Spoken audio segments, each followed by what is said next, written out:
I need it. Oh, I'm live. Well, I'm just looking and seeing. There we go. Yay, Cinderella. Hey, nice to see you. I know that was fun, right? I was with Jules last night.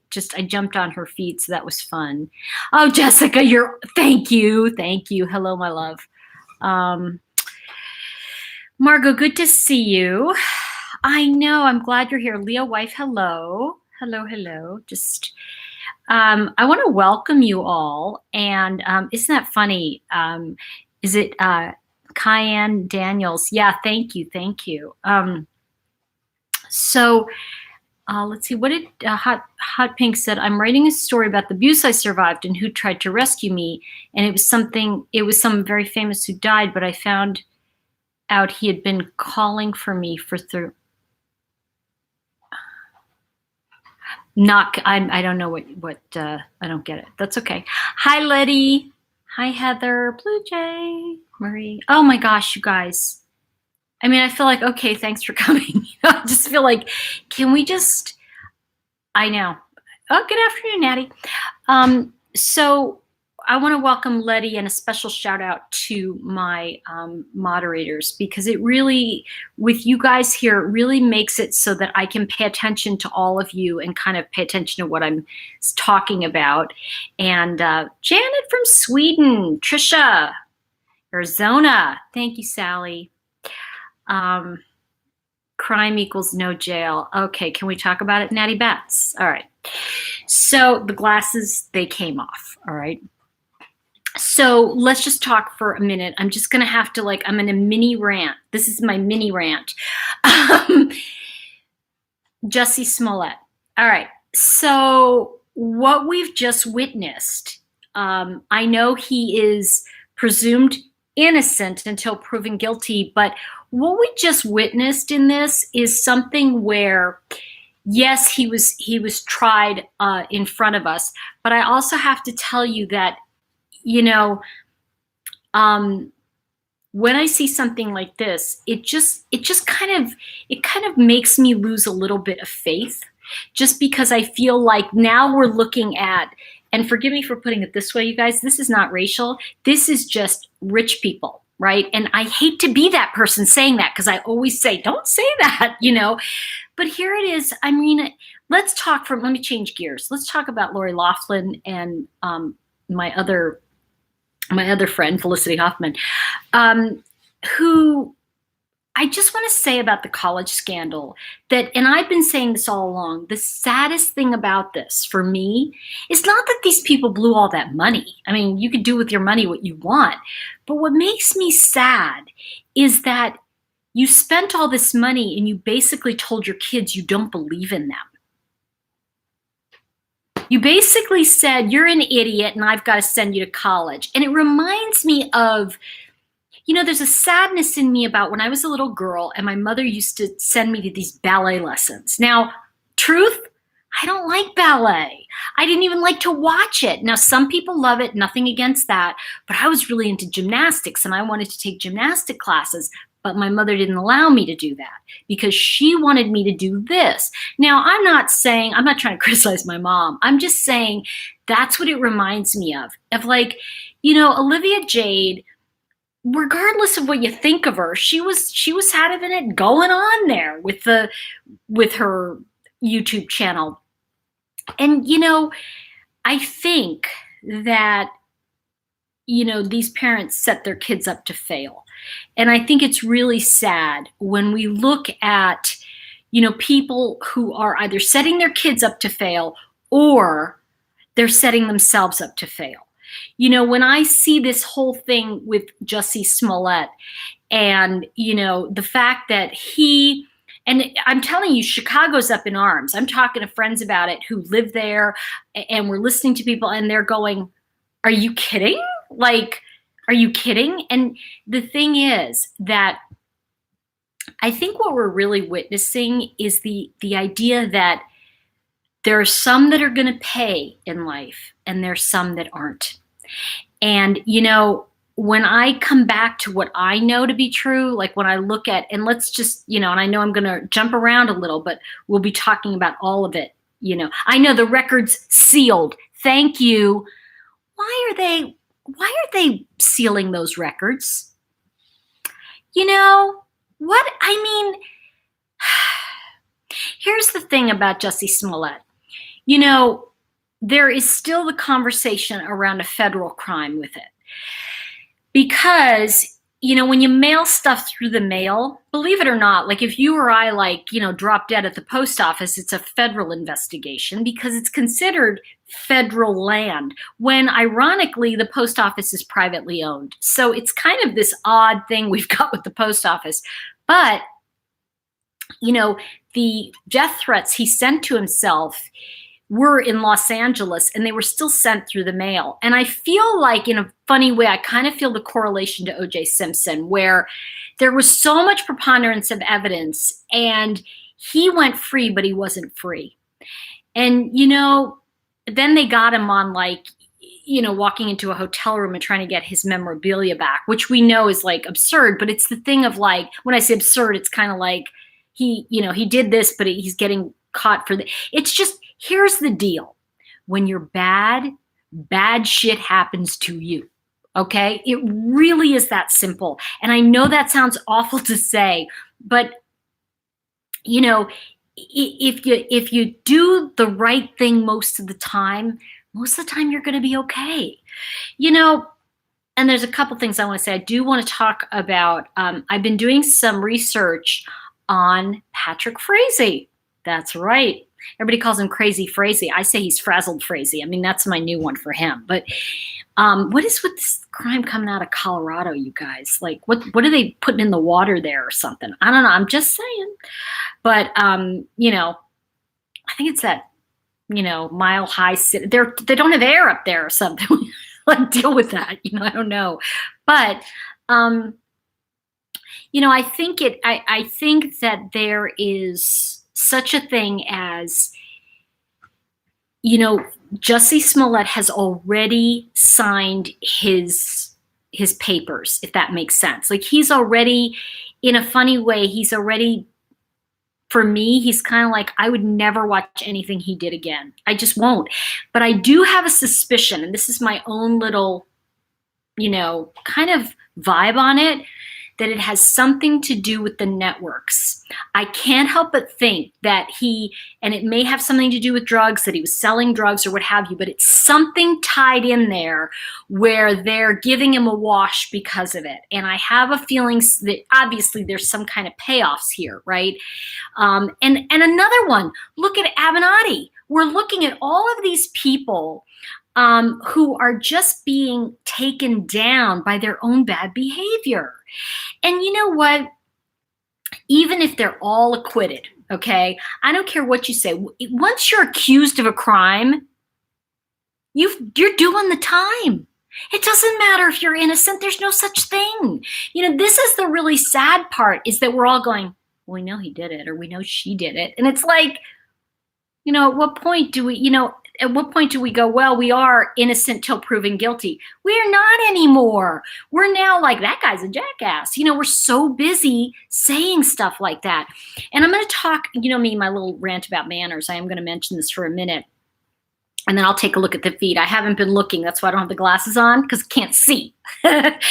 But what I want to say also, I've done some work with looking at Patrick Frazee, and I am going to talk about him on a video. I'm doing a video on it. But I also want to talk to my friend Zoe, and I'm going to connect with her next week. She has a channel here, Live Abuse Free, and I want to do something with her on that for my own intuitive hits on him and get her thoughts on how we can see when these people are coming. Now, one of the things I want to say, the danger of what Jussie Smollett is getting away with, okay, and I am going to say that, I'm going to come out and say it, is that it's the same thing in a sense of everything is getting ratcheted up. Are you noticing that? And I keep saying, what about Roseanne Barr? She made a racial slur and her career was ruined.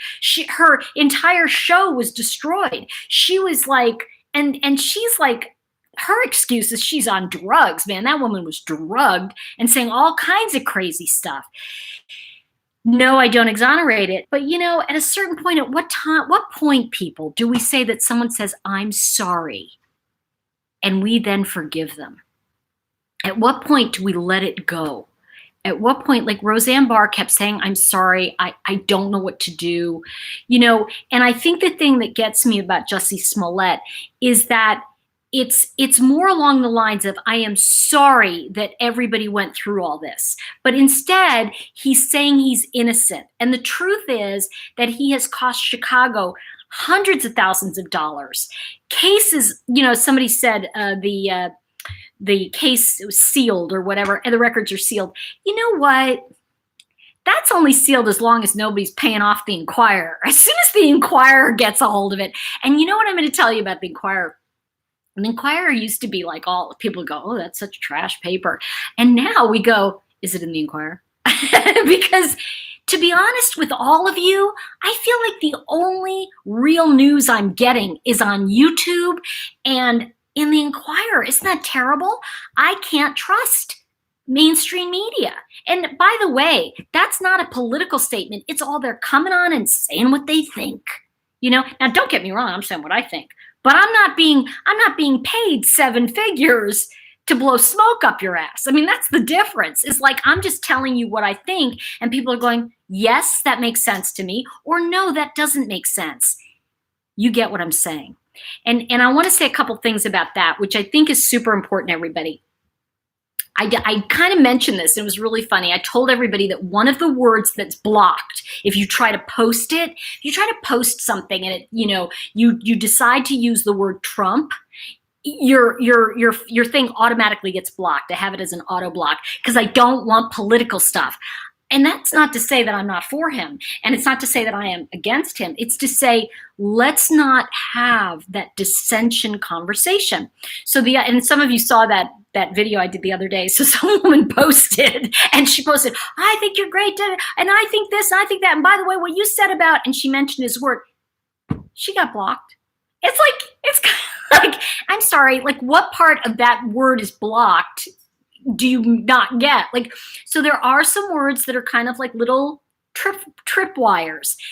So I want to just be really clear as I'm on this conversation with you. There are 4 things that are guaranteed to get you blocked.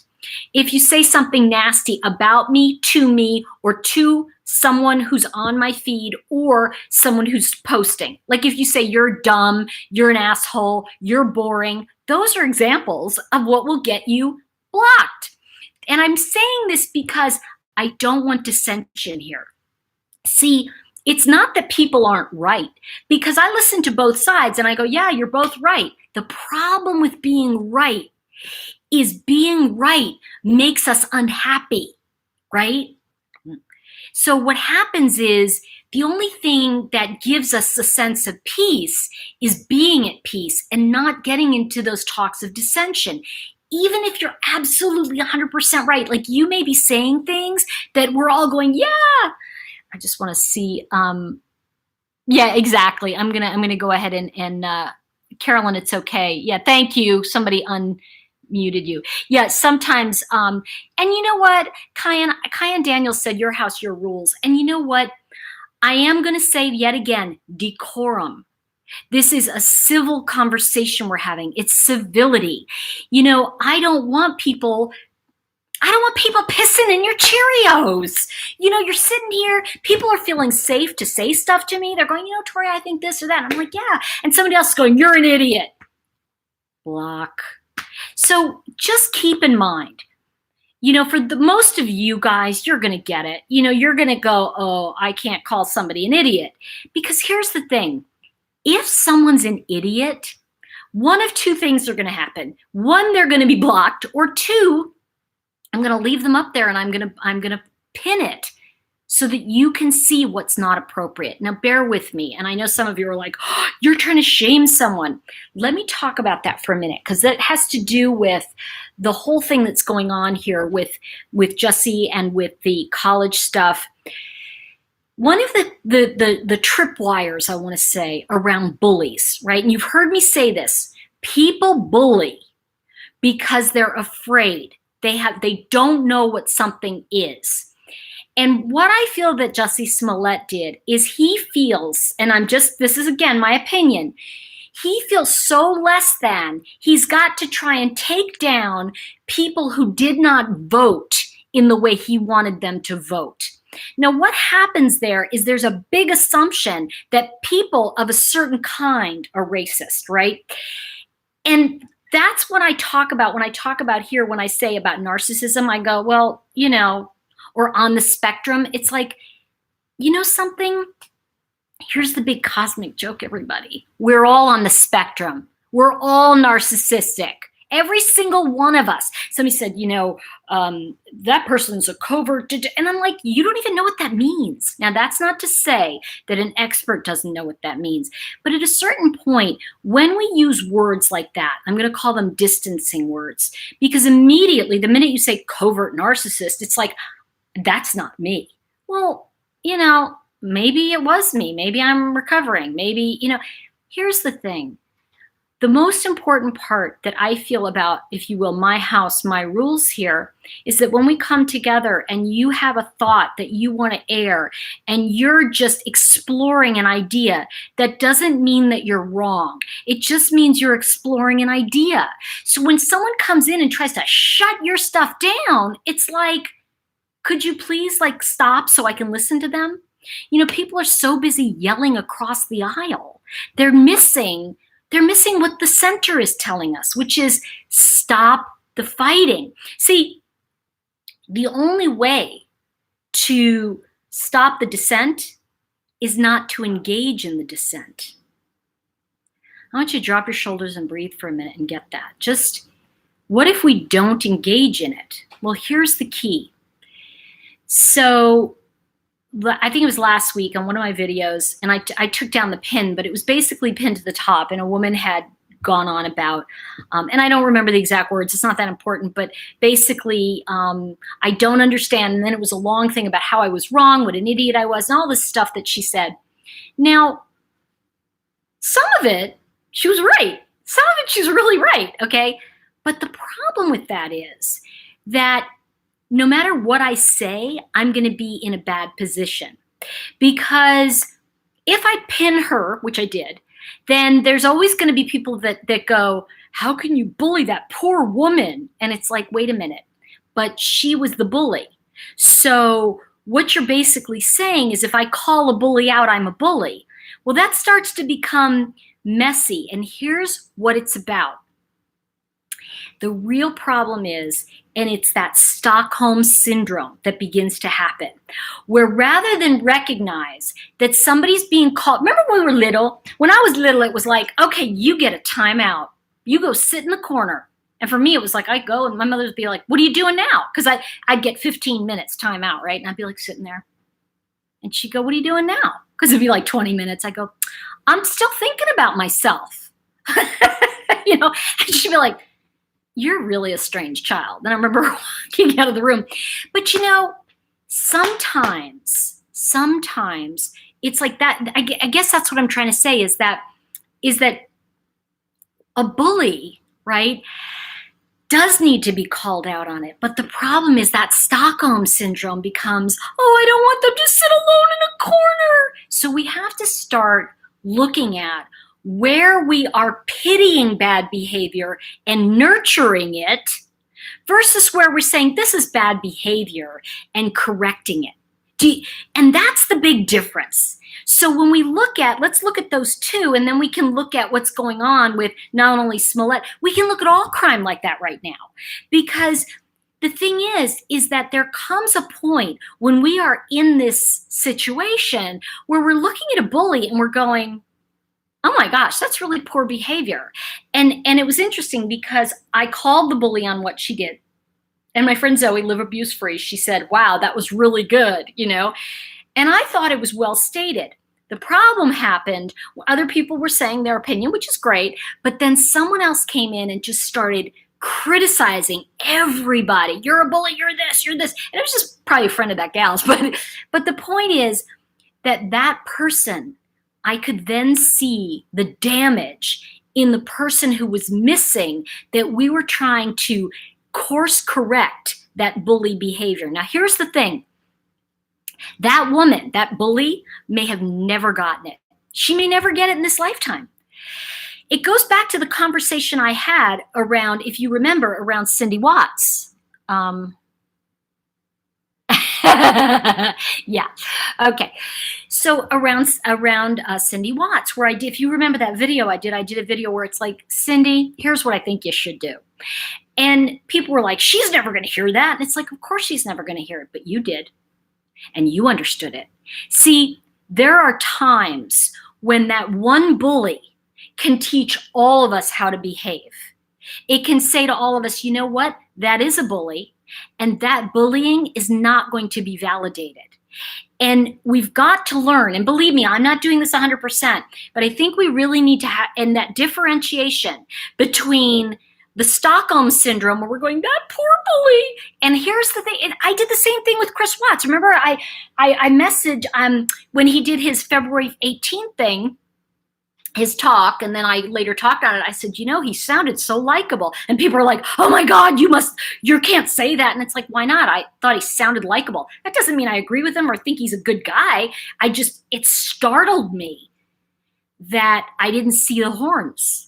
It startled me that I didn't see the devil. It startled me that what I heard was someone who sounded rational. So what I want to say about this is that as a community, right, we can look at bullies and go, oh, wait a minute. I get that you're afraid. This is not the way to express it. And showing people, teaching people how to treat us, you know?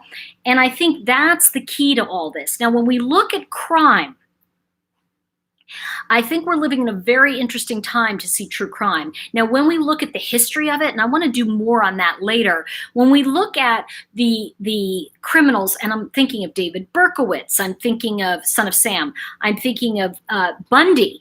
You know, you look at Bundy, man, I got to tell you, I don't know about you, but I would not want to be in the room with that guy. I mean, you can't anymore, but still, he was like, I mean, he had these like, he was really like, there was an insanity that you could see in him.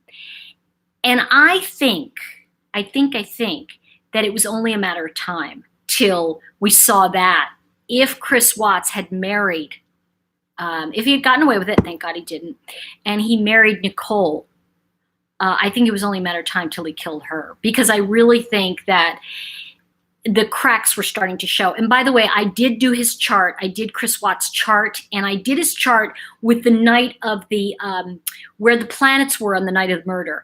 And I talked about that, and that's going to be up this week. Just so you know, I'll be putting that up. Let's see. Yeah, see, this is the thing. Stacy just said it. I agree. I felt the same way when I heard him. He seemed normal, likable, and that's the scary part, right? Knowing someone sounding so normal is not.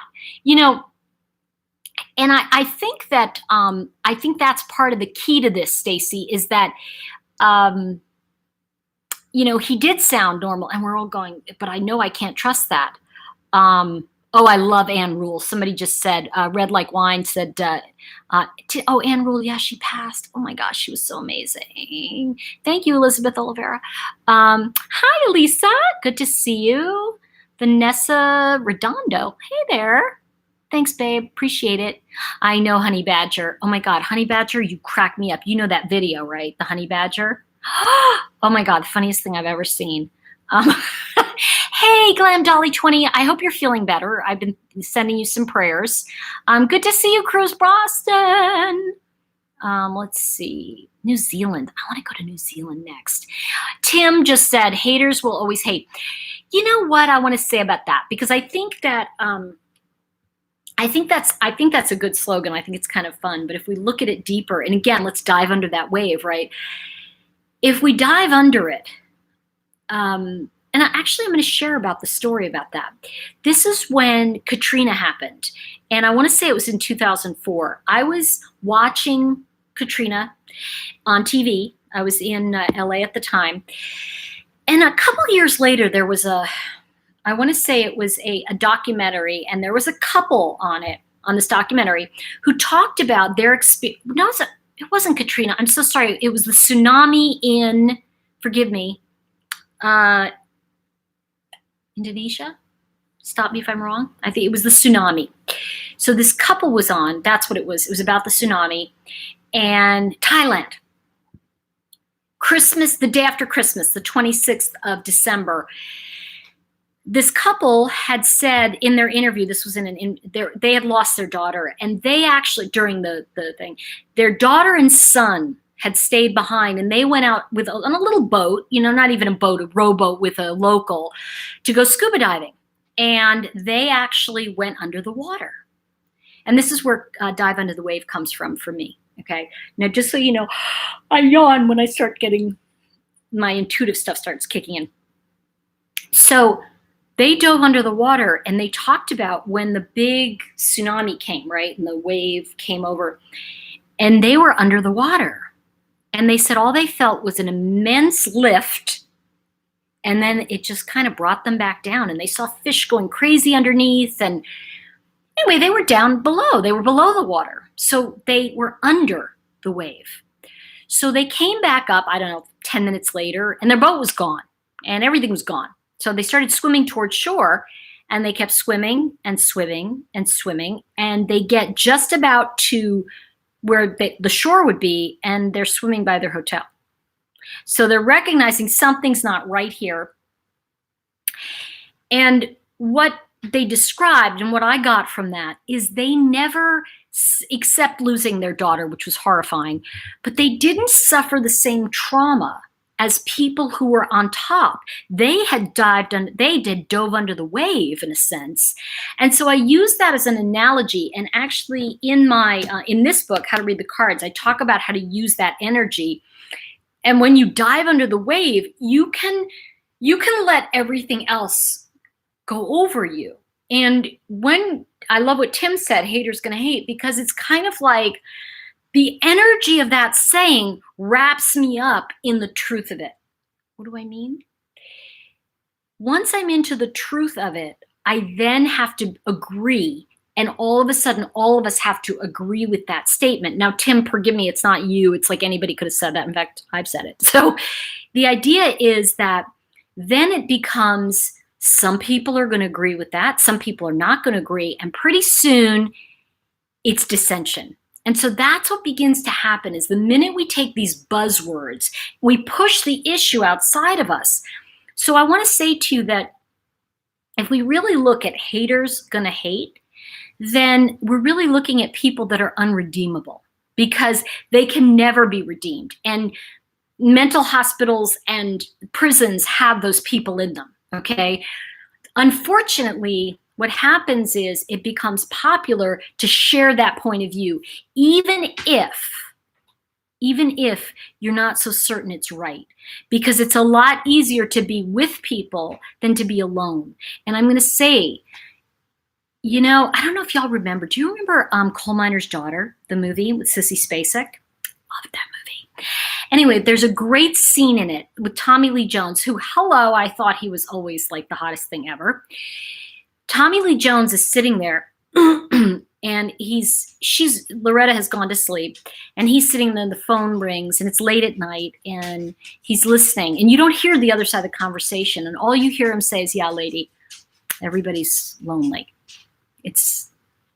People are lonely. We're all lonely. And I thought, wow. And I have to tell you, if we could all just sit with ourselves for a few minutes, I'm telling you, the people here get it. Because if you're here, then you're getting what I'm saying. Now, how do we look at true crime as a way to become better people, right? Because the truth is that it is, I'm not going to pull any punches, it is fascinating what makes these people tick. Now, when I looked at Chris Watt's chart, it was very interesting. But when I look at Frazee, and I want to talk about him for a second, just because I'm going to talk more about him in the coming days. I want to say that because I think that's important too. By the way, everybody, if you get a chance, please give the video a thumbs up. It does help in the rankings with YouTube, so it makes a huge difference to the creators. So if you think about it, give it a thumbs up. Definitely share, because that is like, It does help us. It helps some, I forget, but it does some kind of thing with the thing and the stuff. So there we go. I'm going to look at what some of you are saying. Hey, Lara. She told me she was going to stay up for a little while. Hi, Lara Wells. Yeah, Dory said we don't understand because we don't have the capacity to be it. True. Yeah, Saturn just said coal miner's daughter does well at capturing the experience of living with domestic violence. I think that was before we understood what domestic violence really was. You know, that was just how he lived. You know, he hit her. The thing is that what I want to say about that, and forgive me because I think just, oh, Ilea, thank you so much. I appreciate the super chat, and as my friend Duty Ron does, there we go. So I appreciate that. Thank you so much, and it does help. It makes a big difference. Lisa Slater, thank you for the super chat. Yay! Lara, she's like, Tori, you're on fire. I know. I look so hot. No, I'm kidding. I'm having a good hair day though. I'm having a really good hair. You can see the blue a little bit, but I'm going to go super blue for when I go to London. Do you see the colors, guys? See all the colors? That's what I'm doing. Okay. Okay, Hot Pink. I was trying to say you're helping me with something that I'm working on that's very scary to me, and thank you. Thank you for saying that. And I want to just acknowledge you. Crystal Silverheart. Hey, yeah. Oh, yeah. Lara's the best. Lara's the bomb diggity. Okay, let's see. I know, Whitley Chandler, thank you. I'm in love with my hair too. I'm having a good hair week. My hairdresser, when I asked her to do it, we put 5 different highlight blues in. And so it mixes with some gray. And so it gives it a really, when I'm out in the sunlight, and you guys have seen some of the pictures, it gives it such a fabulous look that I'm just crazy about it. Okay. All right. What is it? Queldy, Angelina says domestic violence can also be nonviolent as in passive aggressive. Thank you, as in passive aggressive. Okay, that's what I wanted to bring up about Crazy Frazee. Okay, everybody calls him Crazy Frazee. I think he's frazzled Frazee. I've got to tell you, I can only take so much of looking at a crazy, and then I start to get to, and Lara can attest to that too. We kind of start to go, ooh, I need a little space. But I looked at Frazee. And I was looking at him, and I went, wow, he has the same head as Chris Watts. So Lara, I'm going to want you to look at him. We'll look at him on your channel, because I want to tell you, I'm going to do my thing on Friday on Frazee. And what I'm going to talk about, and this is very important, is the past will equal the future with sick people. Now with us, when we're always trying to make ourselves better, the past doesn't necessarily equal the future. We can change our own destiny at any time. That's even why I love cards, because, when I talk about, and I was talking about this today, when I talk about cards and reading cards, I love them because they give me an idea of where my energy is, not where some woo-woo thing is, but where I am with God and where I'm aligned, and I go, oh, I want to change that direction. So as a normal, and believe me, normal's a cycle on the washing machine, okay? So let's just get that out. No one's really normal. We're just not that crazy where we can't communicate. But when I looked at Frazee, I was looking at him and I went, like literally like, and then I looked at his mother. I don't know if you saw the picture of his mother. She scared me. And I think he has 5 siblings. Here's the thing that's fascinating about Frazee. And for those of you that don't remember, he is Frazee. He murdered, and we know she's dead.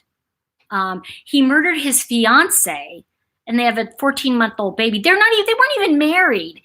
And he murdered her with the help of this nurse. I don't quite understand all of that, but what I want to talk about is his past. There is a story from an ex-girlfriend who got away. And by the way, that ex-girlfriend later did 2 years of time because she fell into a relationship with a meth addict. So what I want to talk about is how our wounding will attract us to these type of people. Here's the thing. There's no fault in getting into a challenging relationship. It's when we stay long after the fair has left town. See, a lot of times I'll be like, where's the circus? And it's like, I used to be like this in relationships. I go, oh, this is so much fun. And then I go, oh, this isn't good. But I don't know. It's almost like the story of the frog in water. You know, when you put a frog in cold water and you turn the heat up, they'll boil to death because they have no sense of temperature. This is what happens with some people when you get into these crazy situations. So in a sense, Frazee is someone who was he would turn the flame up and then he would turn it off and he'd give you a bowl of ice. And he kept doing this. Now, here's the key. I want to figure out, and I really need to talk to a professional about this. That's why I want to talk to Zoe at Live Abuse Free. I want to have this conversation about when you're dealing with that. What are the signs when you see it happening? Do you know what I mean? Because let's face it, we're walking around going, oh, any second I could be like, oh, truth bumps. Any second Cray could walk in. Now, here's the thing. Not everybody's going to be that way. But, you know, we make more solid decisions about real estate and buying a color of nail polish than we ever do about getting into relationships. Am I right?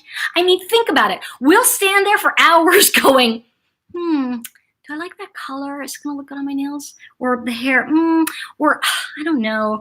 Is this the right color for me? But meanwhile, the relationship, you know, it's kind of like, and I think it's partly that we really have undervalued what we bring to the table and what another person can bring to the table. And so when you're walking around feeling that undervalue, these people sniff it out.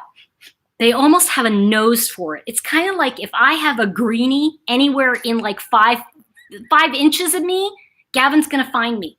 He's going to find me and he's going to like push my hand up. He's going to just, because why? They know where it is. And if there's something in me that's not functioning at high functioning level, they're going to find it. And I'm going to share this with you how I know. I've been dealing and I work on my own stuff, right? We all do. I was working on my own issues around like controlling, not controlling, letting people go, you know, that kind of stuff.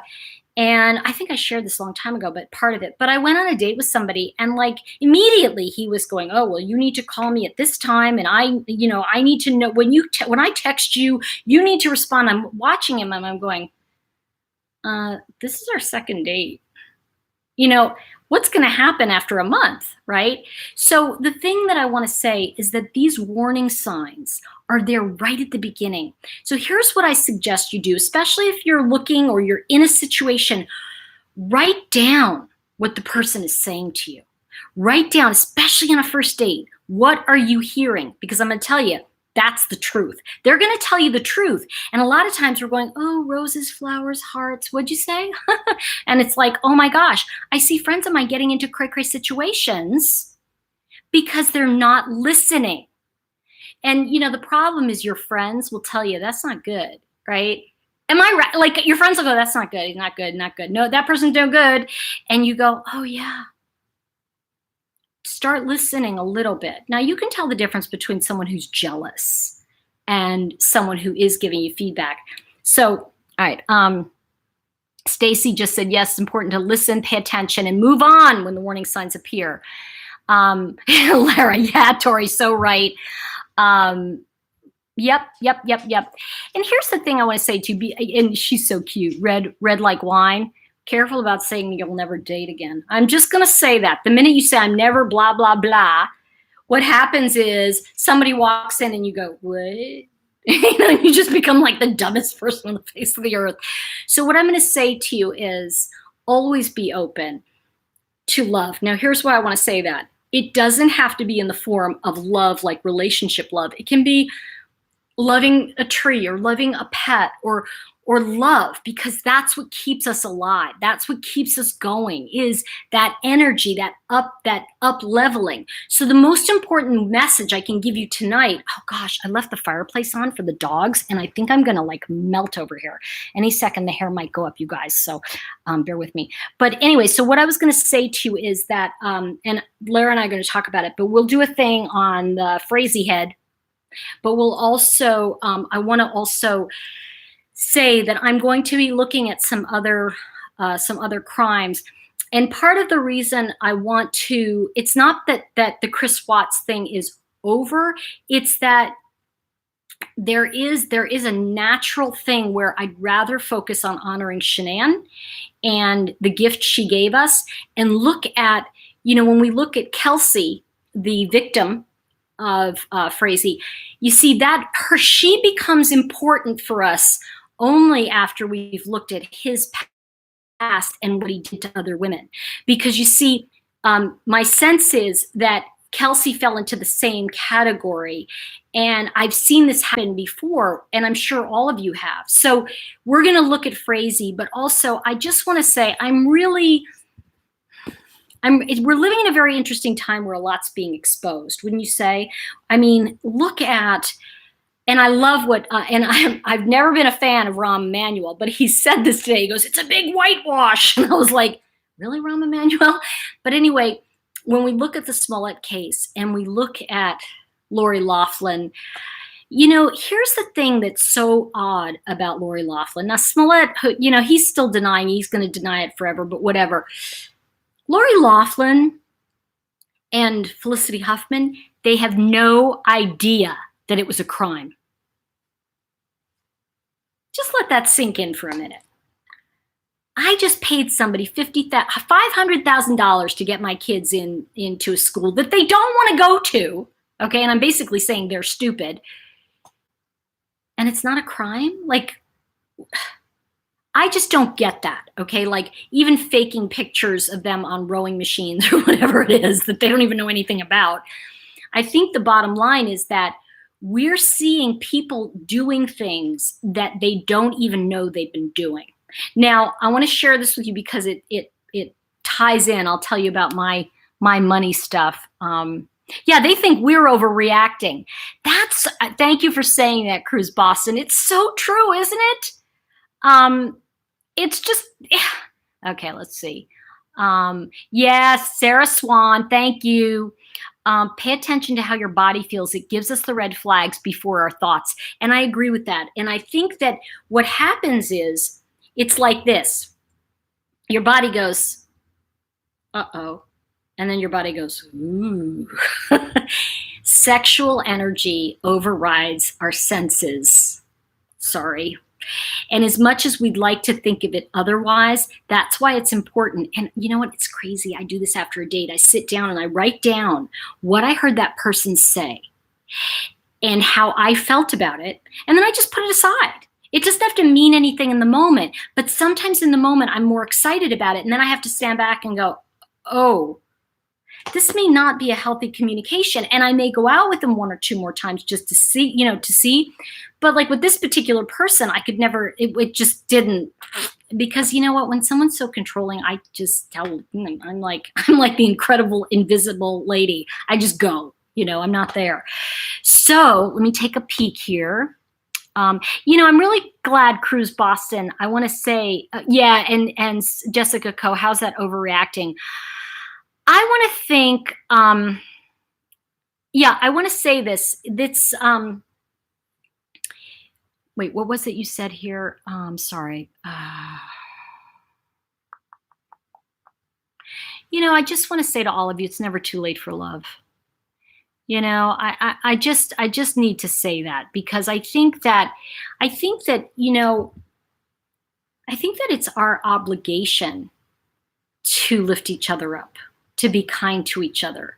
I think that for me, I owe that. Don't get me wrong, okay? Because I really like doing this. I really am loving my YouTube peeps. I'm enjoying it a lot. And it's funny because, I probably could be doing better, doing something else. But you know what? This is like, I'm doing some good here. Like when I teach people cards or I teach people intuition, one of the guys in my group, Jerry, said to me, God, I wish everybody could get this knowledge that we're getting from studying this, from learning these fables and these cards and all of this intuitive wisdom. And I said, yeah. And that's why I like talking about this stuff in the real world. Why we like true crime, when I say like, it sounds bad, but is that we see that there's a perpetrator. And a lot of times I like the crimes that are solved because that's where I learn the most. You know, I learn the most from looking at somebody like a Ted Bundy, whereas if somebody's disappeared, and Lara can speak to this better, she may be asleep by now, but you know, I used to like help out with crimes, like police stuff. And I have to tell you, I couldn't anymore because it came to a point where I was just exhausted from it. And I didn't feel I was moving the consciousness forward. And I remember the friend, oh God, forgive me, Holloway, a friend of the girl who was, forgive me for saying Holloway, what was her name? I'm so sorry. Somebody knows, you know who I mean. Thank you, Kim Smith. I love you. Thanks for the super chat. I really appreciate it. What was her name? Natalie. Thank you, Sonia. Okay. She contacted me, and this was when she was still missing. And I said to her, I'm sorry, she's gone. You know, I can't, and I couldn't see her. And I know I couldn't see her because I felt she was out to sea, if that makes sense. I felt she was gone. Like there was no, you know, and then of course the serial killer killed again. And I think that it's kind of like a rabid dog. Once they taste blood, you can't shift it. You can't fix it. It's sort of like the joke of thinking you're going to rehabilitate someone who has tasted their high to them of crime. You know, it just can't, it doesn't work like that. Yeah, her story was so sad. Yeah, that's what happened. Lara said, and after a while, our reality changes. And you know what? I have to tell you, I think that's really true. Thank you, SMSU Diversity. Right on. Welcome, and thank you for the super chat. I appreciate it. Joran Van Bandershoot. He's an idiot. Another idiot. I'm sorry, but I really do think he was an idiot. Don't you see that in him? Like the guy who killed Natalie Holloway, I want to say murdered her. He was just so arrogant. And so I really see these killers either rung the gamut of like arrogance, right? They're on that one end. And then or on the other, like you look at Jeffrey Dahmer, yeah, I baked him. And you're like, what? You know, you're like going, and he's like, yeah, and I cooked him. And you're like, okay, this isn't crazy. Like you're just looking at somebody that you go, what? So here's the thing, and I want to remind you all of this. Sometimes the diseases that we get, like I have Hashimoto's, for example, or it's autoimmune, or we get swindled. Like I've been swindled out of money in a sense.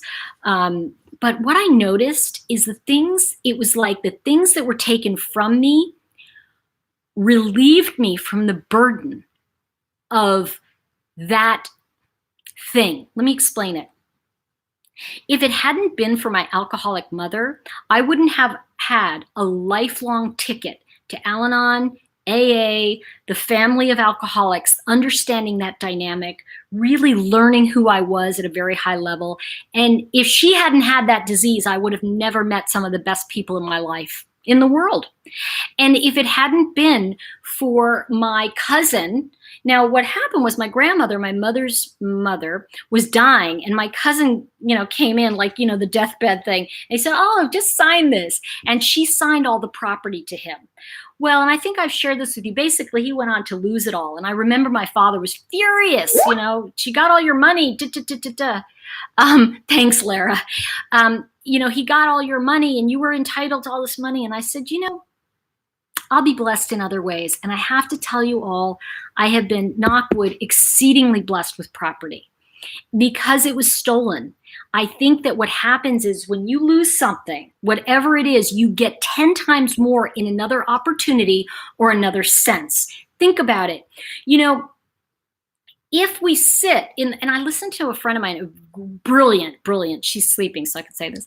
My friend Amanda, she is like, I'm telling you, I need to do a channel with her about like, you know, the doctor's in. This woman knows more about health because she's had so many health challenges. And so sometimes the things that we think are the curses end up being our greatest gifts, because those are the things that help us become who we are. So when I talk to you about our wounding becomes our greatest gift, that's what it is. So when we look at these criminals, and I have to tell you, any one of us is 3 inches away from being that person. But what separates us is the humanity that we have. You know, my father, I think I told you, my father was in World War II, and one night I kept him up late. I wrote a couple stories about him. I'll actually read one. And it's called Band of Brothers, this particular story, but I'm not going to tell you the whole thing. I'll just tell you this part. One night, he said that they had captured 2 high-ranking Nazi officers. And by the way, my dad told me all the stories, so I have every story. So he said that they got these 2 guys, and he said, Tori, they were exactly like you see in the movies, you know, smug, and they're these officers. And he said, you know, my dad said, I had them, you know, under gunpoint, and we were saying to them in German, my father spoke this much German, you know, go to the car, you know, the Jeep, because they were trying to take them in, right? And I don't know what in is, and I found out later it wasn't anywhere good. But basically, his partner, his buddy said, you know, shoot him, Hartman, shoot him. My dad said, he took his gun, and he said he was like this. He was about to shoot the guy, and then he took it like this, and he smacked one of them on the back of the head. The guy went down. And the guy was hurt, but not dead. And my father said again in German, go to the Jeep. And the other guy got scared and ran to the Jeep. And this guy got up and ran to the Jeep. And my father said, well, you know, I had to know the difference between murder and defense. I had to know the difference. And in that moment, I learned the difference between self-defense, which what wasn't happening. He said that if I had shot that guy, that would have crossed the line to murder. And he said, well, of course, when they got killed later, I didn't lose a tear. But the truth is I didn't kill them. And I went, well, what happened? And that's when my father looked at me. He said, there were no plans for Nazi prisoners, Tori. And I went, so, you know, the thing about it is that what we live on today and what we have today is on the backs of people who knew the difference between right and wrong. And it is our obligation to know those differences, which is why we talk about true crime. Beautiful Plenty, I love you. Bountiful Plenty, how are you feeling, sweetie? I know she wasn't feeling well. I'd love to see you do the Staircase or the Peterson case. I don't know Staircase. I know the Peterson case. Yes, I want to talk about him, and I want to talk about the integrity of someone who did the right thing, which is Amber Fry. And I will support that woman till the end, because you know how painful it is when you think you've met a great guy and you find out he's a shit. But more importantly, he was a murderer.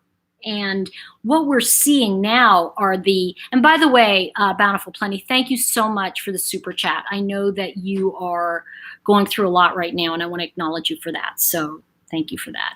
And I do want to talk about Scott Peterson at another time, but I really wanted to share with all of you tonight about the Smollet case and say it's very disruptive to me that, you know, not only are we seeing that, but we saw something that was very racially charged and it was just let go. And the way I feel about it is that if that's let go, then why is Roseanne Barr not reinstated? Why does Kevin Hart have to apologize because he made a slur and not get to do the Academy Awards? So I kind of feel like there is an unfairness going on, and it reminds me, everybody, is just because they behave badly, that doesn't mean that we have to. And so when we look at the heritage and we look at what people did for us so that we have the right to be here, I think it's really important that we carry that on. And, you know, I still remember my father saying there is a line between murder and doing my job, and I wasn't willing to kill those 2 guys. What happened to them later? That wasn't my business. And he really, I think that, and I of course wanted to go in law enforcement. My father said, no, you're never going into law enforcement. So, you know, that was his thing. But, you know, I think that what I'm talking about tonight is that There are people who don't think they commit crimes, like I'm using Felicity Huffman and Lori Loughlin. And then there's people like Smollet who we look at that and go, that is a crime. Even if he says he's innocent, what actually happened is a crime in the sense that, in his words, he witnessed two guys wearing MAGA hats who were white, and we actually know from the camera that they were two guys who were black that knew him. So that, to me, has more of a racially charged overtone. Here's the thing, though. I'm not entirely sure that it's something that can be tried in that sense. I always felt like if you have that much money, why don't you just pay everybody for it? Like, give the city all the money you took from them, and then go do some community service, which you should. And then, at what point do we say, okay, they've rehabilitated themselves? I don't know. I don't know how long we blame everybody for stuff. But I do know this. When I said to you, we're all angry, we're all angry. We're all on a spectrum. The idea that one person has it worse than the other. And let's go back to lupus.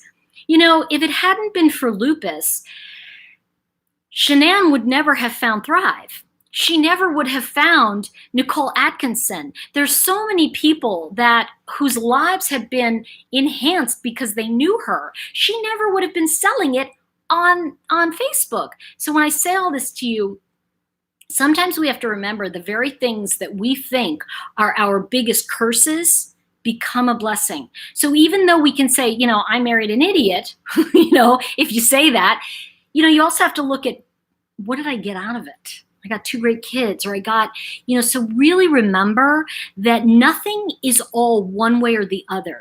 We live in the middle a lot, and the middle is what we talk about a lot. In other words, when I say on the spectrum, most of us are. We're right in the middle. I mean, I've got to be honest. I don't know anybody who's not narcissistic. Do you? I am not at a place where I can, say this person has it or this doesn't. That's for a professional. I can just say when it bothers me. Let me just see. No one understands lupus, Angelina. Good. It's painful times 100, but IVIG, immune cell transplant. Okay, got it. And I want to say that, Angelina ATF, thank you for saying that, because no one understands the disease you have except you. Only you are going to understand what you're carrying, except other people who have it. And that's why you'll hear me say this a lot. When I'm on a thing, I'll say, yeah, it's probably on the spectrum. I don't know where. I don't know if he's somebody today said, I ended up taking him off the feed, but he said something to the effect of, somebody was explaining how she felt about Chris Watts, and it was something about, what he had done and some of his behavior. And this person said, yeah, he's a covert narcissist. And I thought, okay, we've heard that from the professionals, but this woman was just sharing her point of view. She wasn't like, it's like trying to be superior to someone else. Ugh, I don't like that. It's one thing if you have a moment when you're going, whoa. But you know what I learned? The more I know, the more humble I tend to be, because I recognize how hard it was for me to learn what I've learned. People who have these diseases, and I'm even, somebody made a comment. I mean, look at my neck. I look like I'm 107 on my neck, right? And somebody said to me on one of the feeds, this jackass, I'm just going to say it.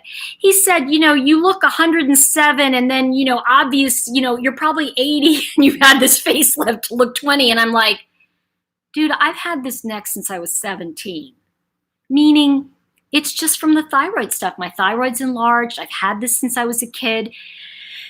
We don't know what people go through with their issues. So that's why it's so important to go, I am not going to criticize you because I don't know what you're going through.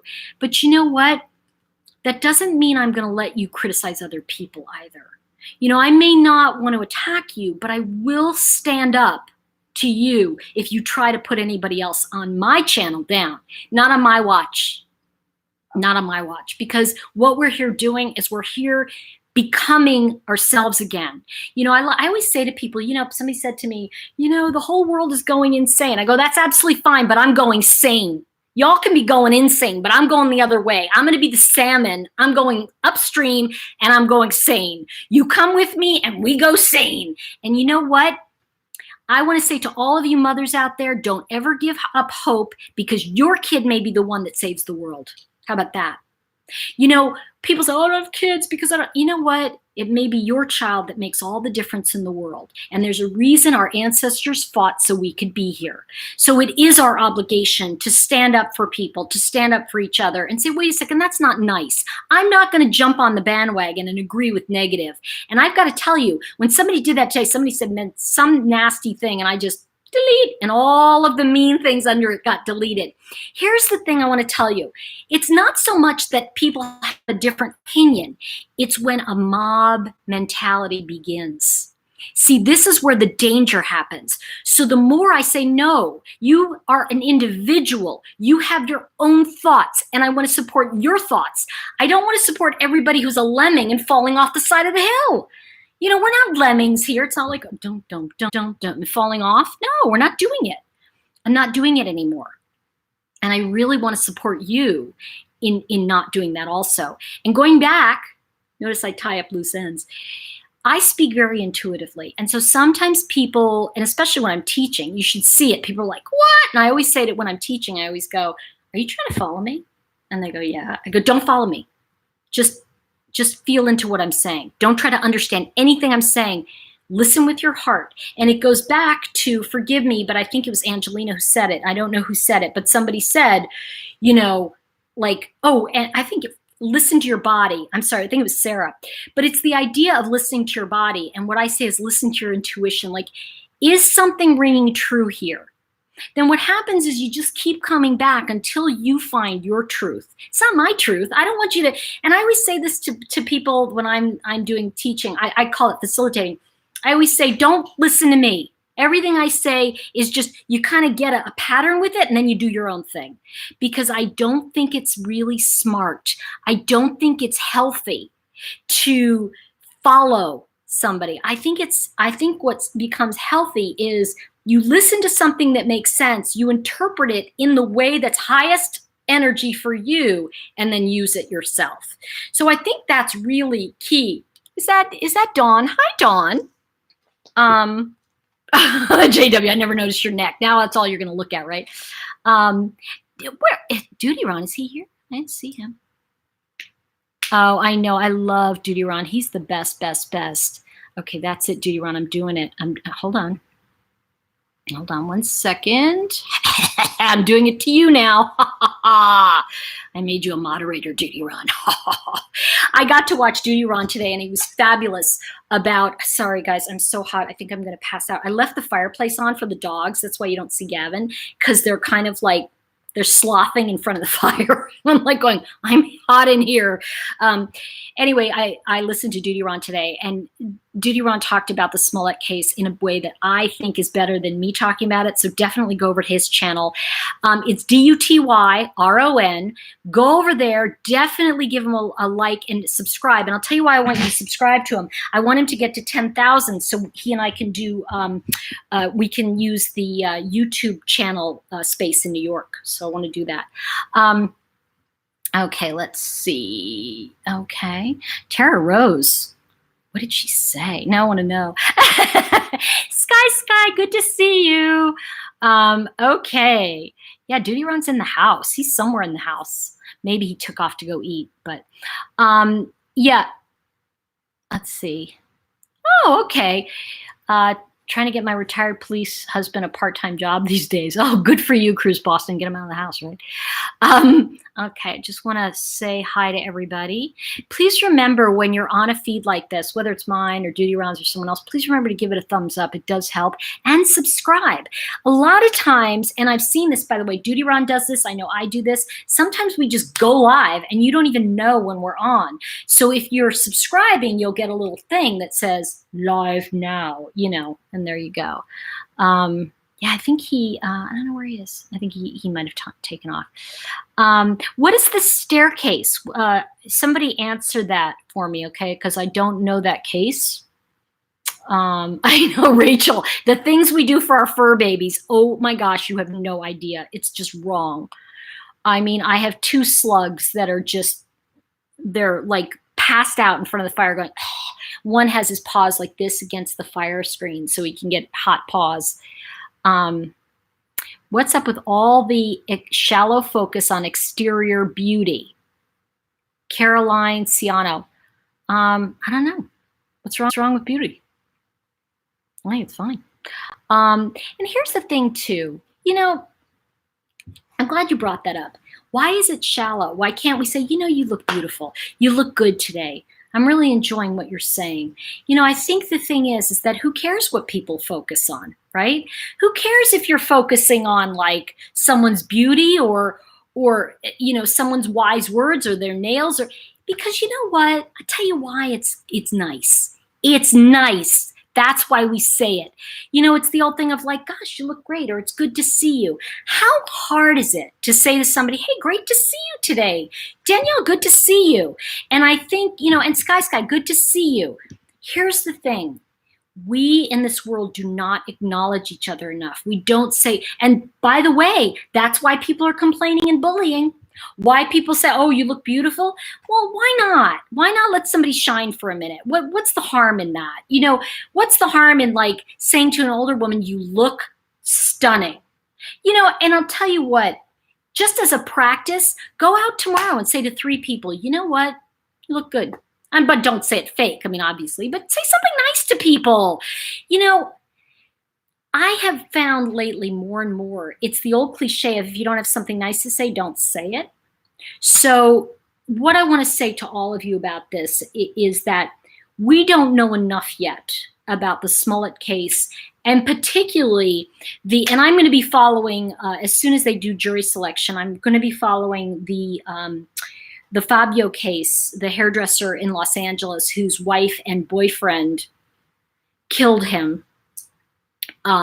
Because I really want, obviously hair, right? But I also want, I mean, it's like hair. I also want to, I want to really like say that, you know, I think we're living in a world right now where we want to take other people's light away from them. And what if we took our light and shared it? I think that's what Shanann was trying to do too. I think she was trying to do that. The issue with Shanann though, and I want to say this, the issue with Shanann is that she was trying to shine light in an area that couldn't accept the light. Jojo, are you kidding? Thank you, my love. Wow, thanks for that super chat. Fantastic. You're reminding me to tell you about my IRS story. Okay. So thank you for the super chat. I really appreciate it. So I called the IRS because I may have filed my taxes late in 2017. And I had because of Hurricane Florence, we had an extension, but you had to file for that extension. I didn't file for it. It was a whole big thing. But anyway, what ended up happening was I got fined almost $2,000 on my taxes. And, you know, this is one of those things, and you guys get this, you walk around your house for like 2 days preparing to make the phone call, right? So I made the phone call and I called them and I got this lovely woman on the phone. And I said, okay, here's the deal. She said, oh, I see you have a corporation. I go, yeah, it's me in my pajamas, okay? I'm sitting here in my pajamas by myself. Hold on. Duty, Ron. Much love and respect from New York City to you and yours. Keep up the fantastic work. You too, dude. I'm going to text you tomorrow. And I love you, Duty Ron. I love your honesty. I love how you have like a no tolerance for bullying. That is my stand too, and I love it. Thank you. And anyway, so I called the IRS. I get this woman on the phone. I said, listen, here's the deal. I made a mistake. She's like, what? I said, I didn't file my taxes on time. I'm a year and a half late. I'm up to date on everything else. And you guys fined me almost $1,700 and something. And I said, can you take the fine off? I was like, she just went, well, yeah. And I said, great. How do I get the fine taken off? And she said, well, you just have to pay the tax. I go, so if I pay the full amount of tax, will you take the fine off? And she said, absolutely. I paid the tax. I didn't have to pay the $1,700. God bless America. Wait a second. I want to come back. Angie Scott. Thank you so much, sweetheart. Thanks for the super chat. Love you and your channel. And I love you for doing that. Thanks. Super chats are great because it's such a great way to like say, you know, and I like to do that as well. It's such a great way, especially if you like somebody's channel and you want to support them, you don't know how, just $1, $2, whatever. It's so nice to do. And I want to really shout out to Duty Ron and JoJo. I really appreciate it, all your support. I really do. Anyway, what I was saying is that, I asked and I was honest. I said, I'm the one who messed up. I totally understand. And I did that with the state too. I said, I messed up. And I totally understand if you can't help me. And they went, okay, we'll help you. And I was like,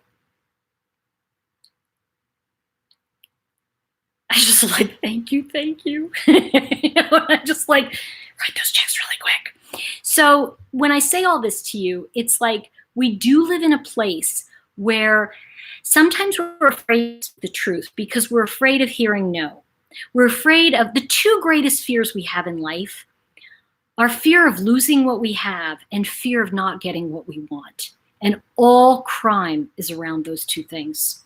So if we look at it that way, I was afraid when I called up the IRS, they were going to say, no, you can't have it. So that's a fear, right? And then I didn't actually fear getting what I wanted, but I was more afraid of not getting what I wanted. But I realized when I sat back and I went inside myself and said, okay, what if I don't get it? What if that doesn't work out? What if I actually have that problem? Well, I'll suck it up and figure out a way to pay it. I called up with that attitude, and then I got the fines removed. So what I want to say to you is that sometimes we have to look at a post, and this is hard for me too, and go, is it worth responding to that? No. What's the end result going to be? They're not going to understand. It's kind of like, what is it? Something about, trying to teach a pig to cook dinner.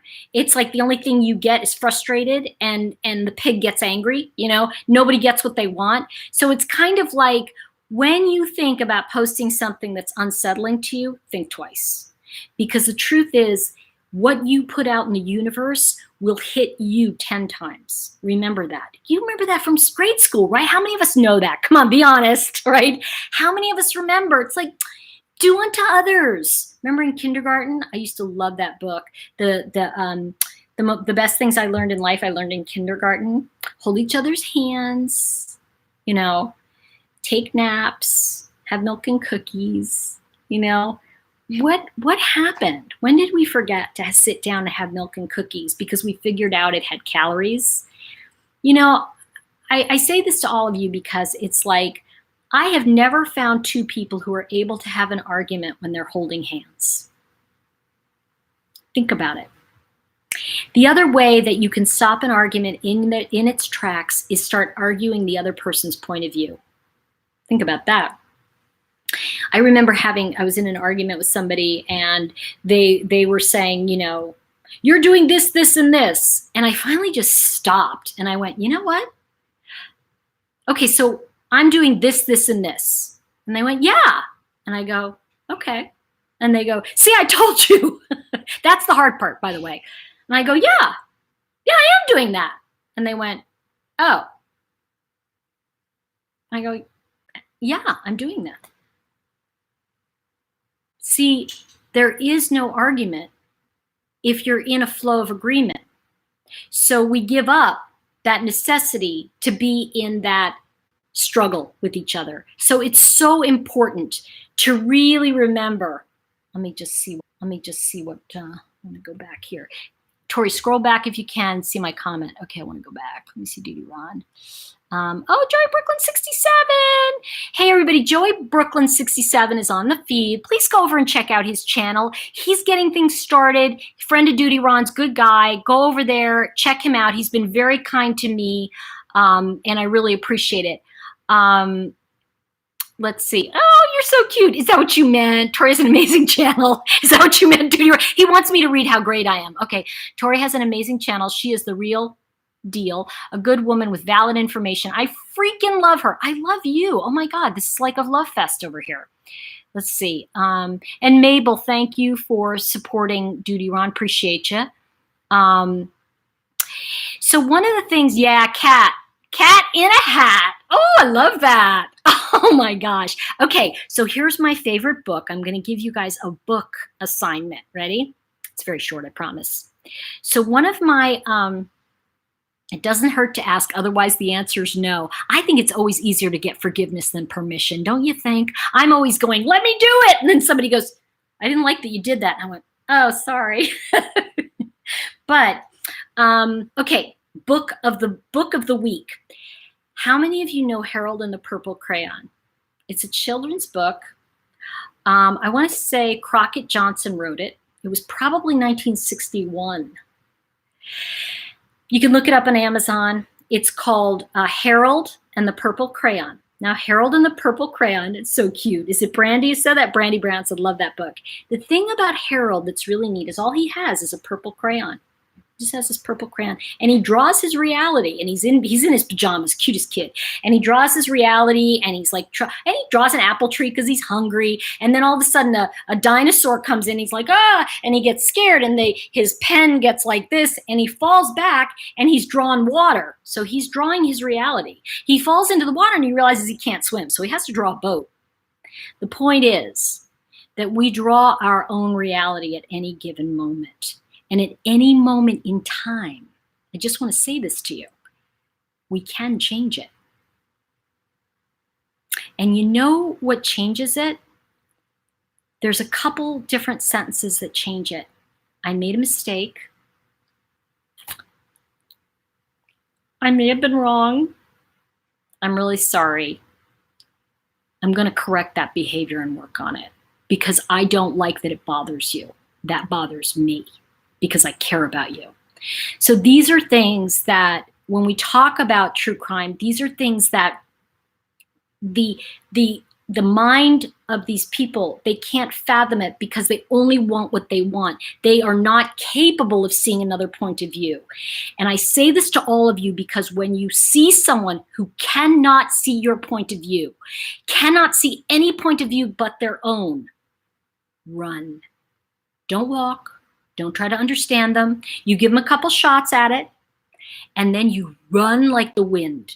Because people that do not have a rationale, that are able to have a discussion with you, you don't want them in your life, okay? You don't want them. And that's why, my assistant's like, do you really want to delete that person? You're deleting people. I go, I don't want people that aren't going to get the message. It's like what Duty Ron was saying. It's like, no haters. I don't want these people around because here's the thing. They're not going to get the message anyway. How about that? They're not going to get the message. But what they will get from you is they will get that there are less and less and less people that will tolerate the bullshit. And as less and less of us say, oh, that's okay, and less of us get on the bandwagon of ridiculous causes that do nothing, we won't have those issues.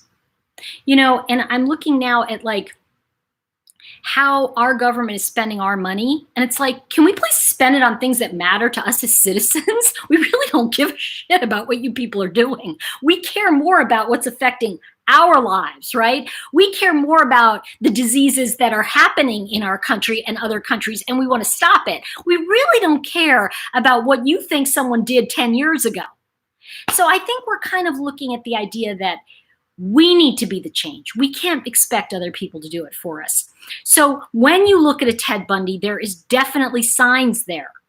And here's what I want to learn from the Shanann Watts case. And I know I said Watts, not Rushek, but I want to take away that these lives should be focused on what the victim gave us. I think, there's a wonderful book, another book that's called, it'll come to me at 3 a.m. And I want to say this. Love, Medicine, and Miracles, Bernie Siegel. Anybody heard of it? Okay. In it, he says, we are making a colossal mistake. We are studying the people laying in hospitals dying of cancer. We're not, and this was in the 80s, we're not studying the people who go like this and leave and go cure themselves.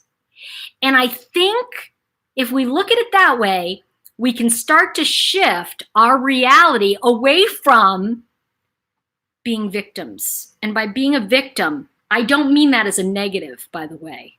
I mean that there is a strength in understanding that it is the quote victim who's also the empath, and we're looking at that victim's light is being shut down by someone who is so jealous of light that they have to live in the dark. So when I say that to you, I really want to reframe, and I almost want to call it killing the light, because it really is about that. Gosh, guys, it is like my dogs, I'm not kidding. They are just, I don't know how they can do it. They're baking over there in fur in front of the fireplace. I'm sweating. I feel like a bad secret deodorant commercial. I'm like, all right, let me just see. Crazy Auntie Jenna. Are you really the crazy auntie? I bet you are. I bet you're like the one who's fun and crazy. When in doubt, contemplate and meditate. In my one book, I talk about neutral observer. And the neutral observer inside of us looks and says, that's interesting. Huh, that's interesting, no matter what's going on. And I love that you said contemplate. And I use that word a lot because, and meditation, by the way, doesn't have to be oming on a hill like this. It can simply mean, what I did when I was a kid. What are you doing? I'm thinking about myself. Sometimes friends will call me and they'll go, what are you doing? I'm thinking about myself. And that's what I do a lot, because when I think about myself, I can course correct myself and put myself in a better state to be of service to others. And I do want to talk about this another time, but I do want to get into the idea of how our wounding becomes our greatest strength. And I promised people on my Patreon page that I would do that. I want to do a video about that. That said, I did do a video. I just recorded it. My assistant's going to not edit it, but put it up tomorrow, I think. And it's Chris Watts. I did his astrology chart. I took the transits, the planetary transits, the night of August 13th, and I saw some interesting things.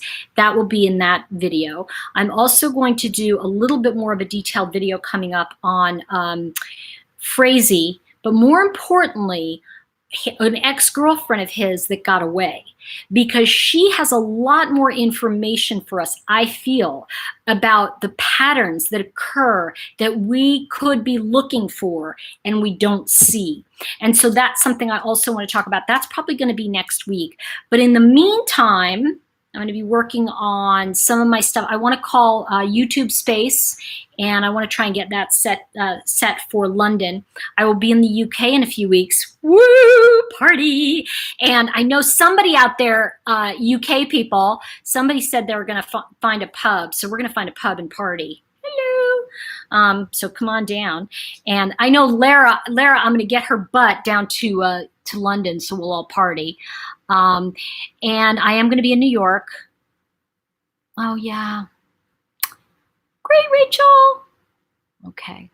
Yes, Wild Irish Rose. Now, why do I think that's a party person?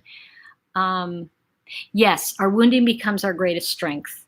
I'm going to leave you with a story. Should I tell you a final little bedtime story? It's a fun one. Okay. Do you want to hear a story? Am I lagging too much, or can I tell you a story? British pubs are fun. I know. What's not worth it? Oh, yes, please. Okay. Okay. Yes, please. All right. So here's the bedtime story. A lot of times when I work with people, we work on how they're wounding. And people have asked me about this, how your wounding actually becomes your purpose. So one of the things I want to say to you is that I was working with a woman, and this is it's in my chakra book, the book that's coming out in November from St. Martin's. I was working with a woman whose grandfather, she came in and said, oh, he was so mean. Nobody in the family liked him. He was always like just angry. And I said, what did he do? Now, by the way, P.S., this is a single mom. And she worked as a receptionist, an assistant, admin in, I want to say Canada, in Toronto. Single mom. She wanted a home for she and her child, right? And, she signed up for my class. I was teaching this class, and she said, well, because I always start every class with, what do you want to create? So we can look at what's eluded you, right? And she said, well, you know, I really wanted a home for my child and I wanted to have love in my life. So that was her intention. So she comes in and she says, hold on, cat and hat. Thank you for the super chat. I appreciate it. Okay, makes sense. Dr. Seuss, good bedtime story. Okay, so she comes in and she says, well, my grandfather, nobody liked him. This is her mother's father. And I said, well, tell us about him. And she says, well, he was the first black general in Trinidad in the 60s. And she pulls out this picture. And when I tell you, like, this stunning, perfectly white suit, here's this gorgeous black man, the hat, right? And he's escorting Queen Elizabeth. I'm not kidding. On the island, I think it was Trinidad. I'm pretty sure it was Trinidad. And I'm looking at this picture and I'm saying, he was a general? He was escorting Queen Elizabeth? And she said, yeah. And I said, do you get how important this is? And she was like, what do you mean? Everybody else is like, you know, and I said, let me just tell you something. Generals don't, in general, they don't hug kids. They're not like these big, let me give you a big bear hug. They're generally not that type of people. You know, they can be austere and unfriendly seeming. And she said, oh, I said, do you realize what an honor this is? And as it started to, it goes back to the idea of it sinking into her body. It sunk into her body and she got what an honor it was. What an incredible gift. And I have to tell you, she wrote me a note about 8 months after the class. She said, I'm really sorry I haven't been around, but since I finished the class, talk about value, right? Remember I was talking about value? And Duty Ron can tell you the jails are filled with people, prisons are filled with people who don't value themselves.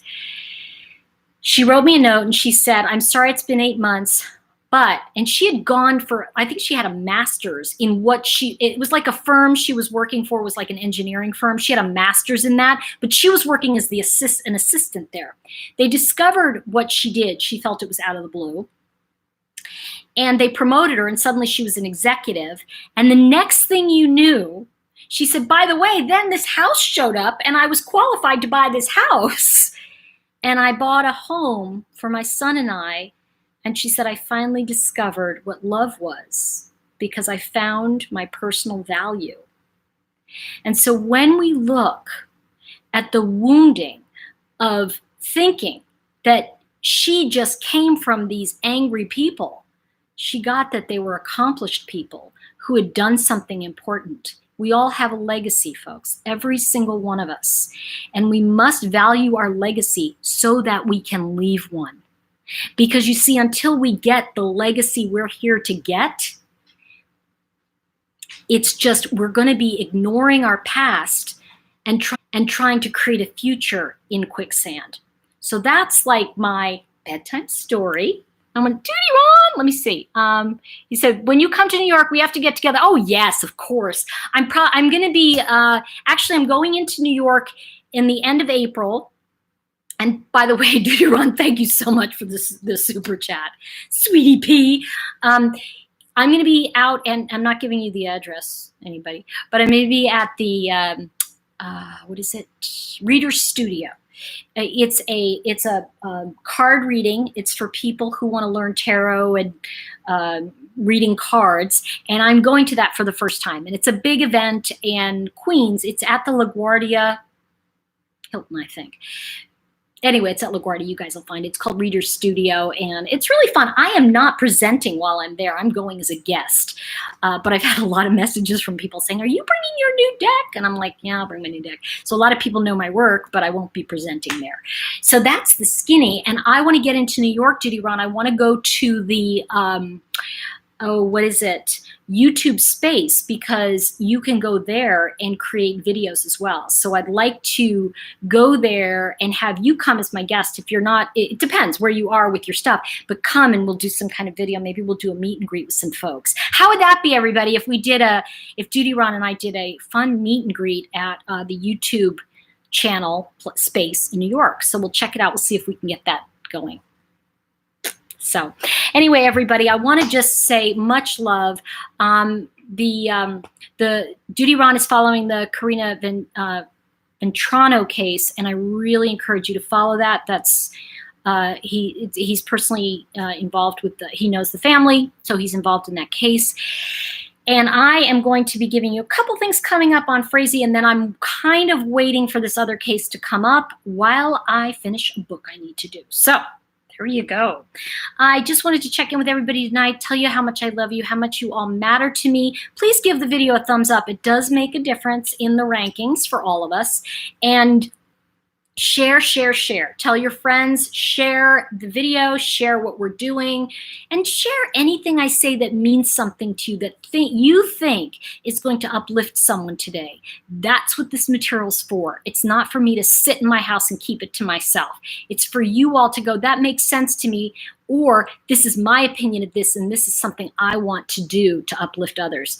Do something uplifting today, tonight, and tomorrow. And let's just grow together. Let's do this badass stuff.